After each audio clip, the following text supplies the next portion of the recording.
they're going to feel the hurt. They will. We all will. And it's the hurt that so many people on the conservative side have been trying to prevent from getting worse. And it's going to get worse. And they voted for that. They voted for higher taxes. They voted for criminals to be let out on the street. They voted for all of these problems that we have to continue to get worse. They voted for their children not being able to afford a home. They voted for their grandchildren's grandchildren to be paying off the debt that is accumulated from all of the more bloated bureaucracy. They voted for all of that. And it might be all fun and games right now because winning feels really good, obviously, but they will feel the hurt. And they will regret it. I know that they will. And they probably will sooner than they think, especially once this Donald Trump stuff is all settled and dealt with.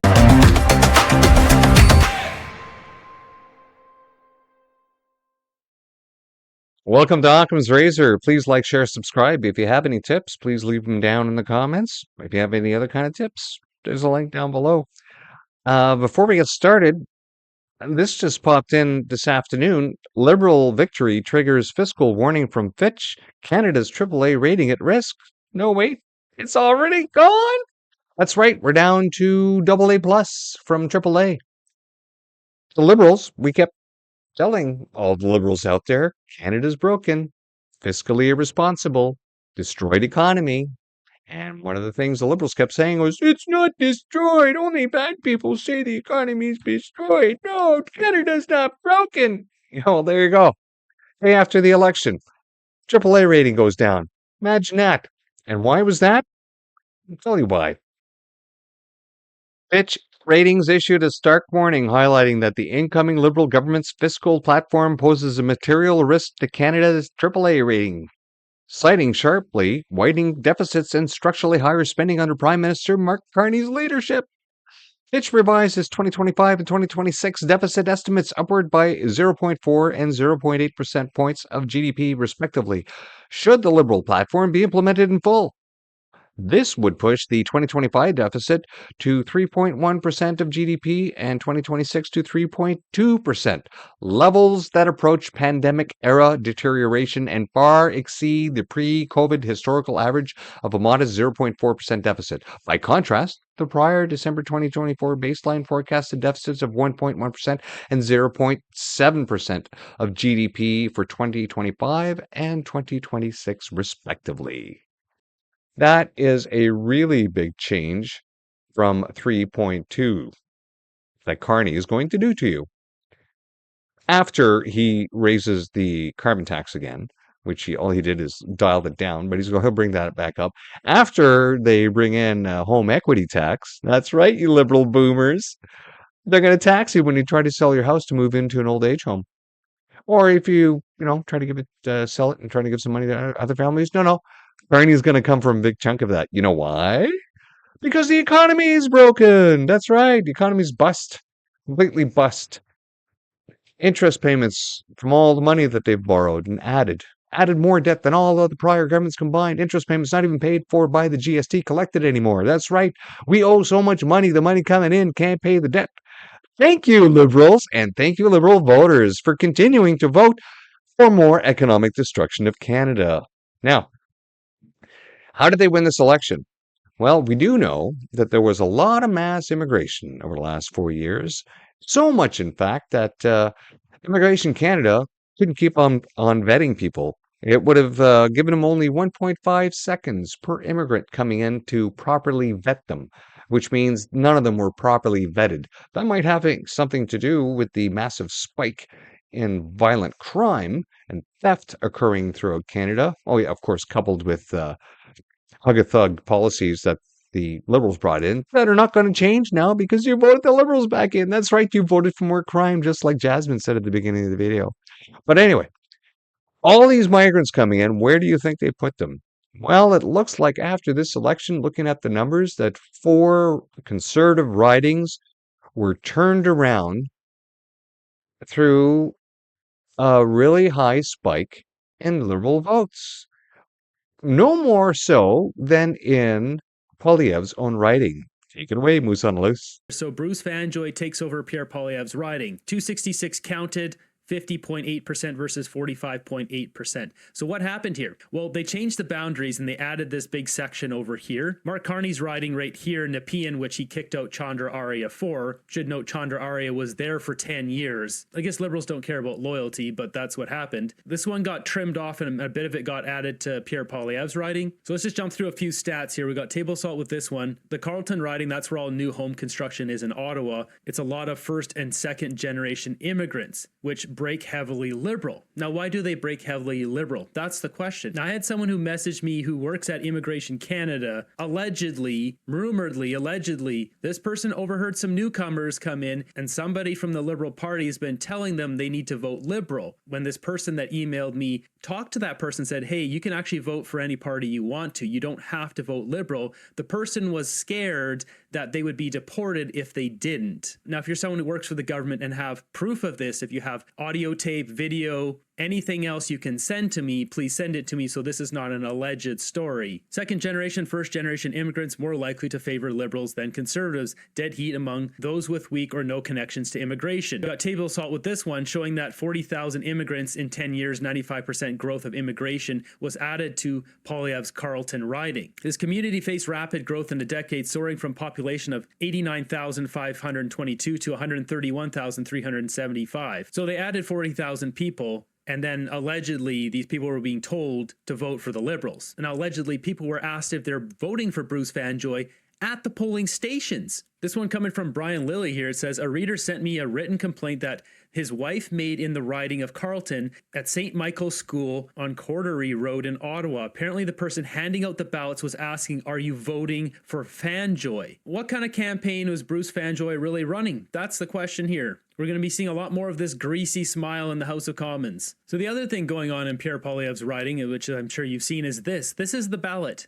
91 people on the ballot. This comes from a group called the Longest Ballot Initiative, I believe. Their goal is to prove a point, put a whole bunch of people on the ballot, make a mess of our election. And this is an anti-conservative group, right? And so if you're going to vote for Pierre Poilievre, you really have to look through here, find Poilievre, as I mentioned, allegedly that person at that polling station asking people if they're voting for Bruce Fanjoy. You need 100 signatures from residents in that riding to vouch for you to be on the ballot. Rationally speaking, you would need to vouch for someone you will vote for. So all 91 candidates should have at least 100 votes. If you look at the votes, a bunch of them got 20 votes each, but that's basically it. It all just went down to almost nothing. So if we take a look at Pierre Poilievre's riding here, let's look at the numbers. Conservatives here in the first column, 2015 had 27,000 votes, then 32, then 35, this time 38,000 votes. He gained 3,000 votes from last time. Look at the Liberals, 25, 26, 24, 42. Once again, with that alleged story that newcomers are being pushed towards Liberals and they added a whole bunch of newcomers to this riding, it adds up. And as DMAC says here, Liberals with 18,000 extra votes this time, that's a 74% increase. This is an important fact here. So this is the Carleton riding. You can see the final results here, 58 to 45%. Now, if you look at the bottom, it shows all the ridings are in. Voter turnout, 86,000 of 105,889 registered electors, or 81.57% of people voted. 81% of people voted. That's way more than the national average. The national average was 68%. So this is very suspicious. Maybe 81% of the people did go out and vote in Carleton. But considering each person is supposed to have 100 people sponsoring them as an independent, and none of them got 100 votes, you can see here, 55, 45, 40, 30, da, da, da, da, da, da. All these people got 100, yet they're only getting 3 votes. This is election interference. I was doing a piece today for a Substack regarding Western separation and how this nation's inability to address the abuse that was done under COVID really linked together, and how this government is going to be dealing with anything constitutional. Because if they can, rag the puck as long as they can, they will. They will extend things to the nth degree, because the last thing liberals like to do is dealing with anything that is not on their agenda. So as a result of going through some of the information I was mining, I came across a couple of appellate decisions that were made regarding COVID fines. One of them was Solon and Canada in the Federal Court of Appeals. This case concerns the role of charter values in administrative decisions. The applicant was disqualified from receiving employment insurance benefits when he lost his job due to failing to comply with his employer's COVID vaccination policy. We know that during COVID, a lot of DEI benefits were substituted for that other COVID benefit that they gave out that they want people to pay back. So that screwed those people, except for those that they just completely screwed out of the benefit. That's right. This guy was employed, he paid into that benefit, and then the Liberals came along and broke their social contract with Canada, saying, oh, new rules apply. You have to get ejected with this, or you become a second-class citizen. So people like him have had to sue. But what do the courts do? This is what they did. The court rejected the applicant's submission that charter values of freedom and equality should have been considered by the appeal division of the Social Security Tribunal to whittle down or eradicate the vaccination requirements enforced against him. Well, no, because obviously he didn't get justice at a lower level and he had to appeal to you. Now, it doesn't, if the appeal court comes out and says, it should have been done below, well, did you drag those people into court to tell them they should have done that job? No. All this is just more abuse for the person who had to go to court to try to get his EI benefits. In rejecting the applicant's argument, the court noted there are no charter cases recognizing a general, unqualified entitlement to freedom or equality.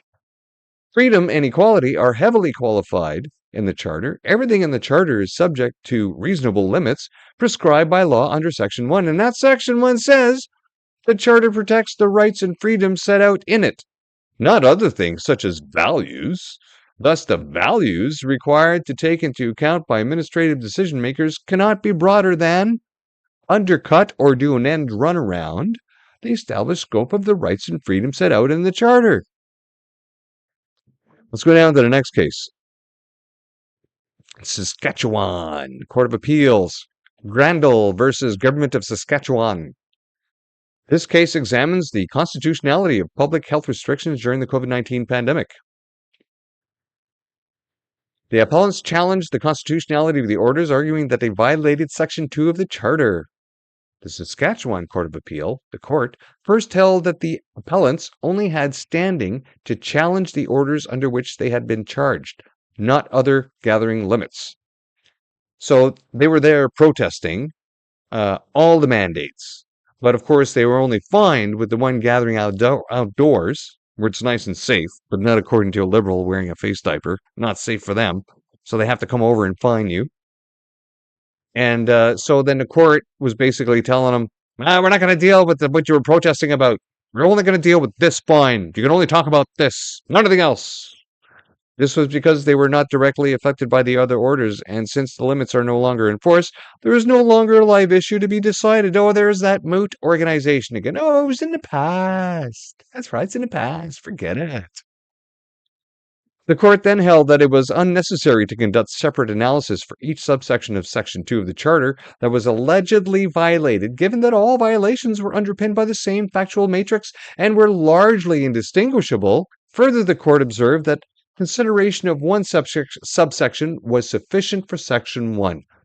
There you go. So you spent all that time, all those years, getting to the appellate court, and then the court just dismisses, you know what, we're going to decide what we want you to look at in terms of your rights and freedom, which have no value, by the way, which the government can just crush by calling it unreasonable at any time. But thanks for coming out. The court also noted that other decisions involving similar challenges to COVID-19 restrictions took the same approach. Oh, that's right. So the other courts have abused everyone else, trying to find some justice for the fascist medical mandates. So we're just going to follow what they did, right? We're not smart enough to actually look at the facts. In fact, you know what? We're not even going to look at the facts. We're only going to look at the legal bureaucratic wrangling around these issues. And the actual fine, we are never going to look at the data. And in fact, if you look at all the COVID cases that have gone through, except for one, which we'll bring up near the end, all these COVID cases have been brought to the courts, have always deferred to the government, refuse to look at the science because apparently judges aren't smart enough to understand biology. They're smart enough to go to university and become a lawyer, but God forbid you ask them to look at technical matters or even bring in a specialist or even listen to a specialist. No, it's easier for them just to defer to the government. We'll just defer to the government. And besides, it was in the past. It's moot. Unless, of course, we need to fine you, then it's not moot. But for everything else, it's moot. It's in the past. It doesn't matter. That's right. It's in the past. So, although Justice Kalmakoff acknowledged that there was some dispute between the parties about whether Section 1 analysis should proceed under the Oakes-Doré-Loyola framework, he ultimately concluded that both lines of inquiry would yield the same result. So Oakes will come up again. But there you go. This justice is assuming what the result is going to be. That way, it's the same thing. We already know what the outcome's going to be. I've already prejudged this. Thanks for coming out to court, though. Anything with COVID, we've already prejudged. There's other court cases. Did you not read the other court cases? Why did you come to me? I'm just a judge. I don't understand science and biology. I'm just going to defer to the government. Yeah. The court agreed with the respondent provincial government that limiting outdoor gatherings was rational. To believe it, because the courts have no ability to think for themselves when it comes to anything COVID. At the minimal impairment stage, the court adopted a differential approach in light of the complex and uncertain nature of the pandemic. Although it may be possible to conceive of less restrictive measures, the court reiterated that, on a differential Section 1 analysis, the government's chosen course of action need not be perfect, but rather be within the range of reasonable alternatives. But it wasn't reasonable. And that was the whole point why people had to go to court to get their freedoms. That's why there was a protest, because the government was being unreasonable. And there you have it. The courts getting their marching orders from those that appointed them, ensuring that only reasonableness as defined by the government is allowed in the courts. Except for this other one. Now remember Brian Peckford, the last remaining survivor of the charter, signatory of this charter, who was around when they drafted the thing, who has probably the biggest idea, the largest understanding of what the intent of the charter was. So that's why when the right of movement was violated, Maxime Bernier and Brian Peckford went to court. And what did the court say? Well, the legal test from our Supreme Court of Canada case identifies the court when deciding whether to exercise its discretion to hear a moot case ought to consider the following factors: the existence of a truly adversarial context, the presence of particular circumstances which justify the expenditure of limited judicial resources to resolve moot cases, and respect shown to the courts limit themselves to their proper adjudicative role as opposed to making freestanding legislative type pronouncements.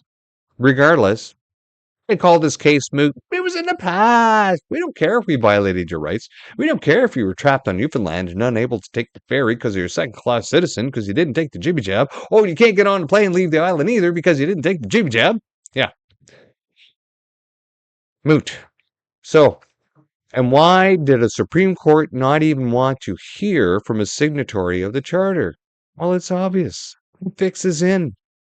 The fix is in almost everywhere. Almost everywhere. Randy Hillier, he was outdoors protesting like a good citizen from Renfrew County, and he was fine, and he took them to court, and he won.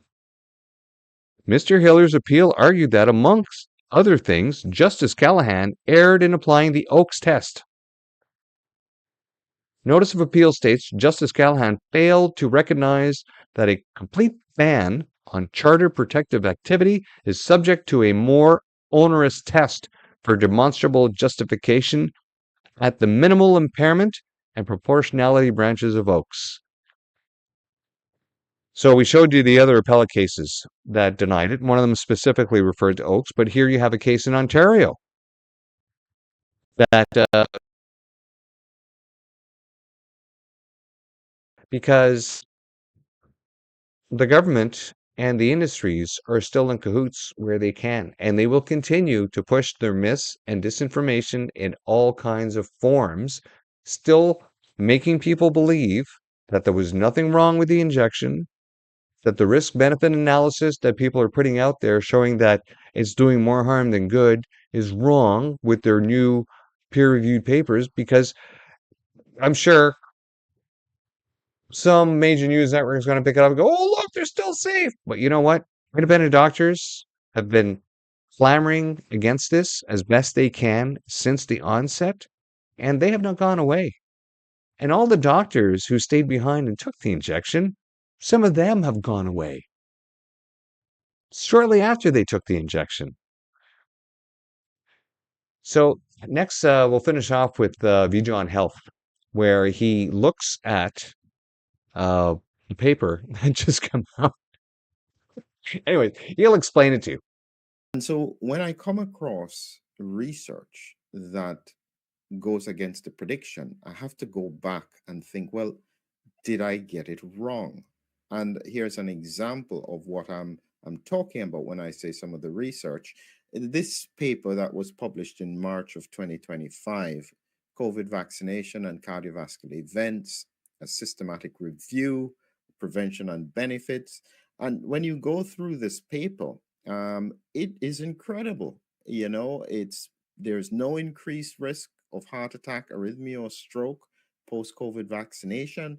There's a protective effect on stroke and a myocardial infarction. This is incredible stuff. You know, you think to yourself, wow, if that's the case, it just doesn't fit with the real world stuff that we're seeing. And so that's part of the concern that I have, that it just doesn't fit what I looked at with regards to the science, and it doesn't fit what I'm seeing in terms of the real world. When you look at the outcomes, people who are sick across the world, you look at the excess mortality. If that was so incredible, we should see levels way down. So it doesn't seem to add up. And that's my problem, is because that's what's coming out, research paper after research paper. And you think, how is that possible? I had a similar experience very early in the pandemic, in early 2021, when the numbers were coming out with regards to what they anticipated from the studies with the COVID vaccine, and how incredible the 95% risk reduction. And I was thinking, how is that possible? Because it doesn't stimulate mucosal immunity very well. And if this is a spike related issue, how can you get such incredible results? But as time would tell, you saw over time that, okay, that's not quite the way it worked out. But the point I'm making is that you have to be questioning all the time. So when I look at the research that was out there, and these are some of the things that come from autopsy research now, and when I look at that research here, this is from the Japanese, and there's a link in the description for it. I'd done this probably over a month ago, and there's a new heart condition with multiple microscars in the heart. Now, if that is occurring, and this was occurring in the boosted population, it was a very small study, but it's the only kind of pathology that we have. So you click on the link to be able to read the article. And so my question is, if that kind of pathology is happening, there has to be evidence, even if you don't see it in all of the peer-reviewed papers. And this is where I am now looking for real world evidence that what I am being told is correlating. And so what I'm doing is I'm flipping it around. I'm going to start looking at profits. So I'm going to be looking at patterns with prescriptions.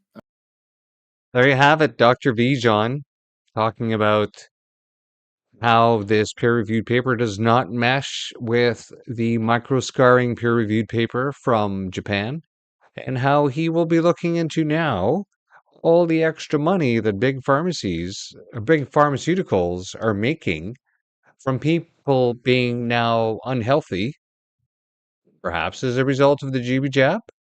But he's going to be looking at which medications have suddenly spiked up in usage as everyone seemingly seems to be getting sick and need of these medications. Well, that concludes the little episode I've got here. Thanks for coming all the way to the end. If you have, I really appreciate all you people watching. Like, whether you know it or not, you're actually helping the channel to grow. Thank you so much. We'll see you next time.